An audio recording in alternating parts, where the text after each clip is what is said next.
down some, and then we're coming up and we can see where it's wet up ahead. So it's like, okay, windows down, get ready to sing. And the windows are down for about 2 seconds because I mean, it just poured on us. It was just coming in through the windows, roll them up. And we get the windows up real quick, and we're going along. We had to slow down a little bit more, and I'm getting nervous now. Because this isn't your normal California type storm. This is something that looks dark and dangerous, and it's windy, and it's raining really hard, and then the wind really starts to pick up, and it rains so hard we have to stop. We cannot go any farther. So we're pulling out to the side, and I'm thinking, planes, strong winds, heavy rains. I've seen Twister before, you know? And so there could be something going on here, but I try to be, you know, the dad who's all self-assured and everything. Yeah, kids this great experiencing nature out here. You gotta keep a lookout for any clouds that come down and touch the ground. I appreciate it if you let me know about that. And we were afraid. I mean, it was scary. It wasn't your normal, you know, Storm Watch 2000 in Southern California where, you know, it drizzles a little tiny bit and stuff like that. Have you ever been in a storm like that that scared you? Where you were literally afraid, not just startled like, you know, lightning, boom, oh, I'm afraid. But I mean, real fear, like I might get hurt. I might lose something that's important to me.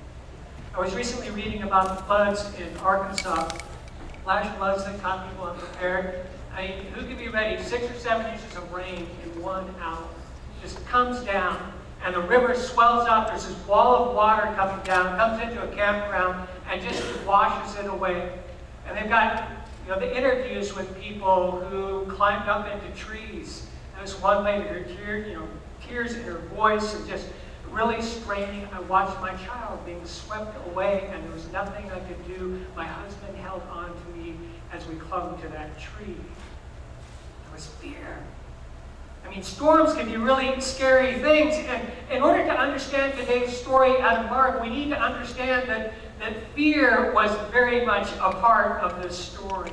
So I want you to just take a minute and remember the most frightening storm you've ever been in. What was it that caused you fear? It wasn't just some rain, it wasn't just some wind. It's a feeling of helplessness. I am out of my element here. I cannot control this. I'm at the mercy of nature. I'm doing everything I can, but that's still, it's just not enough. And nature's fury doesn't mean, ooh, I may lose 1 or 2 shingles, or a branch may break off.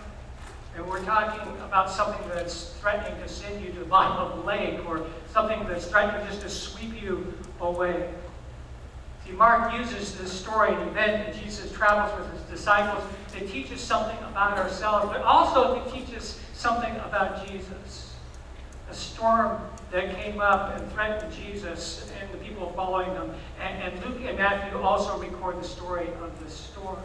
The setting is this: it's the Sea of Galillee. Now, this is about 9 miles north of Jerusalem. The sea is not really a sea, it's a lake. It's 8 miles wide, 13 miles long. Jesus had been teaching along the western shore and out into the land some from there. We talked about this some last week, how people will begin to gather around because this is where Jesus spent a lot of time teaching and preaching. And he would go from town to town, and there were a lot of towns along the lake shore because fishing industry, meat, there's food, there's fish out there. They were on the western shore of the lake. You can show the next picture there. This is kind of a panoramic view of what the lake looks like. And people start to hear who Jesus was. And this is a rich agricultural area. People start coming in from all over because they hear that this Jesus man, he can really preach. He's really good. He's a teacher like no one else. And word got out also that God was backing up what he was saying because miracles would go along with this. There was all sorts of stuff going on. There was healings and more. And the more things happened, the more crowds came. And they pressed in and around Jesus. And it wasn't like, okay, you're in Hollywood, he's a movie star, people press around, you get in the limo and take off. I mean, if you start walking, everybody's going to walk with you. There's no place to go. You didn't have a chariot, so what do? They kept pressing in around Jesus. And then we read in Mark 4, beginning verse 35, where Scripture starts. That day when evening came, he said to his disciples, "Let's go over to the other side." Leaving the crowd behind, they took him along just as he was in the boat. There were also other boats with him.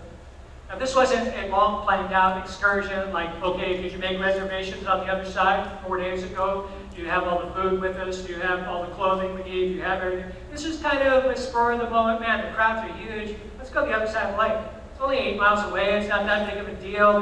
They're fishermen. They earn their living on the water. They're out there all smart, they know what they're doing, and so they use boats all the time. It's no big deal, let's just go.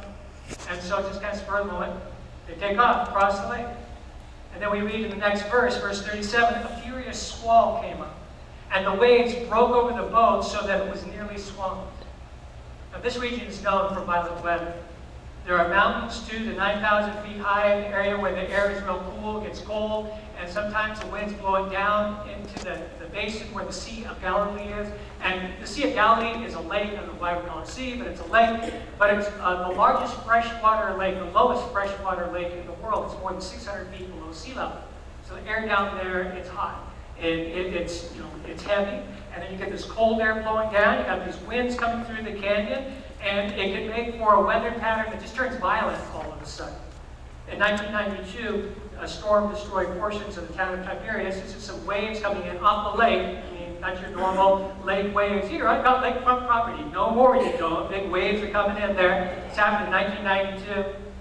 I don't know about you, but I'm not too fond of being on the water when the wind and the waves are up. You go to the next picture if you've seen it. This is another picture of the Sea of Galilee. It's a nice little lake during a storm. There's some waves. Have you ever been out on a lake when the wind comes up? Trevor and I were out fishing once. We were on a band trip, so we put the canoe on the truck and we go up above Bishop, and we're out at Grant Lake, and it's too cold to go up farther. Everything's iced over. There's still some ice on the lake. We get out on the water in the canoe, and there's just a gentle breeze, and we're fishing, not catching anything. Curses. We want to catch something.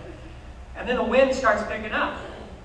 And in a canoe, that's not my favorite thing. It's like, we are going to die. We're going to fall in the water, and it's cold, and how far can we swim? And I'm going to have to try and save my son, and I don't know if this is going to work or not. And so we start paddling back to shore, back where the truck is, which unfortunately is into the wind. We got nowhere. So instead of being all manly and everything, it's like, let's just drift with the wind. Wherever it takes us, that's where we're going to land. Let's go. And so we drifted across the lake. We landed on the far side, as far as we could get from the truck, and hiked around. Fortunately, there's a path, so we could drive back around and pick up the canoe. But I don't know about you, but I don't want to be out on a lake when the wind really picks up and the waves really pick up as well. In 1985, wreckage of a boat from the 1st century was found in the mud on the lake, the Sea of Galilee. The record drought was going on. The lake was at a lower level than it had been before. These little pieces of wood sticking out. So people said, that looks like a boat. And so they got some people there. They dug it out and excavated this boat. It's the only example we have of a boat from the 1st century. So this is right around the time Jesus was around. This boat is 27 feet long, 8 feet wide, and about 3 feet deep. That's basically what a fishing boat would have been. That would have been the type of boat that Jesus and the disciples got into, and there are other boats as well. Great for being out on the water and doing some fishing. Great for hauling some goods back and forth in fair weather. But not the type of boat that you want to be on when there's 10-foot waves. I mean, it would be scary. It wouldn't be something you would want to face. We read the next verse, verse 38. Jesus was in the stern sleeping on a cushion. That's not a little out of place to anybody but me. I mean, it's like one of those pictures you have when you're a kid where, look at this picture, what's wrong with it? There's some guy with an arm out of his ear and, a refrigerator floating